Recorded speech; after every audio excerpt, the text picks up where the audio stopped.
Okay, ఇప్పుడు సోదర movie ఎందుకు చూడాలి అంటే మీ నుంచి వచ్చే ఆన్సర్ ఏంటి? మంచి కుటుంబ కథా చిత్రం అండి.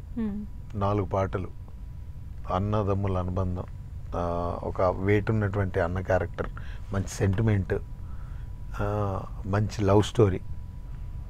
ఇవన్నీ అంటే మనం ఇప్పుడు సంపూర్ణేష్ బాబు ఈ డైలాగులు ఇవి పెద్ద పెద్ద డైలాగులు ఇవే చెప్పి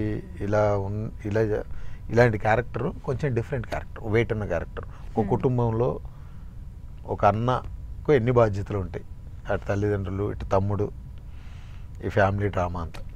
ఓకే, సూపర్ సూపర్. సో సోదర మూవీలో ఒక మంచి వెయిట్ ఉంది, ప్రతి ఒక్కరు కూడా చూడాలని చెప్పి మీరు చెప్పేస్తున్నారు, ఆడియన్స్కి చెప్పేశారు, అయిపోయింది. సో ఇప్పటి వరకు మీరు చేసిన సినిమాలలో మీకు నచ్చినది, ఇక్కడ నేను చాలా బాగా యాక్ట్ చేశాను, ఇక్కడ నేను అనుకున్న దానికంటే ఎక్కువగా ఇచ్చిన అని చెప్పేసి కొన్ని ఉంటాయి కదా, అట్లా మీకు అనిపించింది ఏంటి చెప్పండి? ఆ 3.5 నిమిషాలు డైలాగ్ చెప్పడం అండి. ఎందుకంటే అంత బాగా ఇంకెవరు ఫ్యూచర్లో రాయలేకపోవచ్చు. ఒకవేళ రాసినా నాకు అంత టైం ఇవ్వకపోవచ్చు నేర్చుకోమని, ఒకవేళ ఇచ్చినా అంత బాగా అది ఇవ్వకపోవచ్చు, అది ఎంత చేసినా అది నడవకపోవచ్చు, రకరకాల కారణం.